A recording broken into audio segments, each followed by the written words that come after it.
Alright, men les amis, j'espère que vous allez bien. J'espère que tout se passe très bien pour vous. J'espère que vos parents, vos amis, tout le monde se porte bien.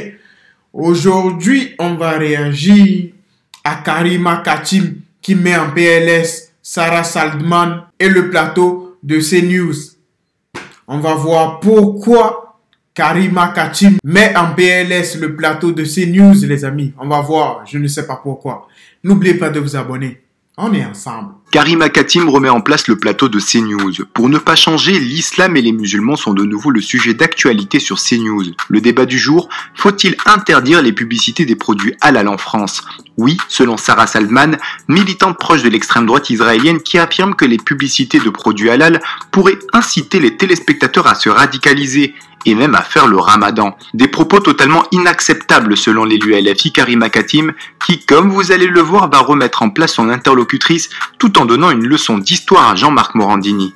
Déjà, je voudrais savoir si c'est possible d'interdire les publicités pour les produits halal en France. Encore une fois, vous nous choquez clairement parce que la laïcité, ça passe par le respect de tout culte et de leurs pratiques. Et moi, je vois pas ce qu'il y a de choquant. Ça représente aussi au niveau de l'économie plus de 7 milliards d'euros. Ça, on est d'accord. Oui, on est d'accord. Et c'est un point qu'il faut pas négliger. Ça reste des produits français qui sont même pas en majorité fabriqués par des musulmans, mais par des juifs et des chrétiens. C'est de laïcité. Pour la religion musulmane, on a une histoire. Je peux vous citer Napoléon Bonaparte. Moi, je parle des racines chrétiennes.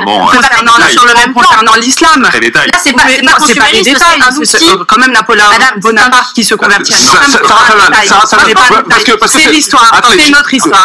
Il y avait ces publicités. J'ai pas la télé, je vais pas au supermarché, donc je ne savais pas que ça existait. Je le découvre. Et je pense que c'est un outil de propagande et non pas un outil consumériste. Et c'est ça qui me pose problème. Ça veut dire qu'on veut mettre une propagande. Il y a des jeunes qui se radicalisent de plus en plus. Et ces publicités-là me posent un problème. La religion doit rester privée. Ce serait des publicités cachères, je dirais exactement la même chose. Et mais c'est pas de la propagande, étant donné que ce ne sont pas des sociétés qui sont dirigées par des musulmans. J'en sais rien. Mais si, on le sait, vous avez juste à rechercher, vous trouvez assez rapidement.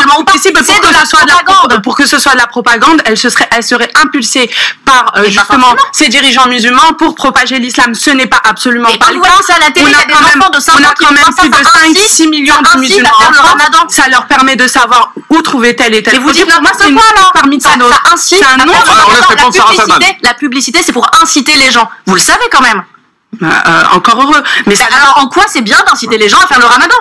Mais on n'incite pas les gens, on incite les gens à acheter un produit. Non, mais à un moment donné. Des fois, je me pose bien la question si les gens ils font exprès d'être bêtes. Mais je me dis non. Pour être journaliste, il faut juste savoir, parler, dire n'importe quoi. Je ne vais pas vous mentir, les amis. Ça sert à quoi de discuter d'un tel sujet? Ça sert à rien. Bro. Laissez les gens vivre tranquilles. Je ne comprends pas. Quelqu'un veut manger halal, il n'a qu'à manger halal. Quelqu'un veut manger ce qu'il a envie de manger, il n'a qu'à le manger, je comprends pas. Pub ou pas pub.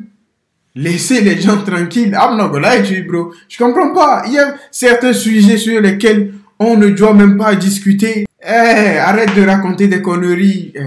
Tu as mis une veste. Je pensais que tu allais nous tenir un discours correct. Tu racontes n'importe quoi. C'est pour ça que je vous ai dit, pour être journaliste, il suffit juste de savoir raconter n'importe quoi. C'est aussi simple que ça. Arrêtez, ce n'est pas une publicité qui dit venez faire le ramadan, c'est une publicité qui... pas du tout. Non mais à un moment donné, ça va pour redescendre sur terre. Mais c'est vous, pour redescendre sur terre. Ça participe d'une ambiance, vous dites Pierre Marissel, ça participe d'une ambiance où c'est vrai que voilà, les musulmans sont très présents et parce qu'ils sont présents dans notre société. Comme les chrétiens et les juifs. Moi je suis désolée. Moi quand je vois les pubs sur les œufs Kinder, Pâques et tout, je me dis pas... C'est normal, c'est comme Noël, c'est bien que nous sommes anciennes. Les musulmans font partie intégrante de la France, donc vous dites le contraire? Vous dites le contraire. Je dis qu'il est normal qu'en France on ait une prééminence d'une religion, d'une culture qui a deux. Et elle n'a jamais dérangé, et c'est pas pour autant qu'il faut éteindre les autres. Arnaud Benedetti qui a resté silence. Et vous, que pensez-vous de cette énième polémique visant les musulmans de France? Donnez-nous votre avis en commentaire. Alright, mais les amis, je ne sais pas pourquoi les gens discutent d'un tel sujet, mais je pense que c'est la vie. Ils disent what ils disent. Je pense normalement qu'il y a d'autres sujets plus importants que ça. Parce que moi, sur ça, je ne pense pas qu'il doit y avoir une discussion Les gens, ils mangent halal. Les gens, ils mangent pas halal. Je ne sais pas ce que ça...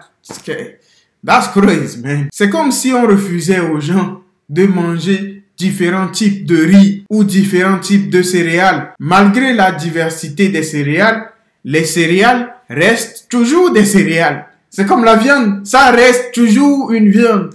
Donc je ne sais pas pourquoi, soi-disant, Sarah Saldman faire de la pub pour des produits halal inciterait les gens à faire le ramadan. That's crazy, bro. C'est fou. Dites-moi ce que vous en pensez en commentaire. Life is life.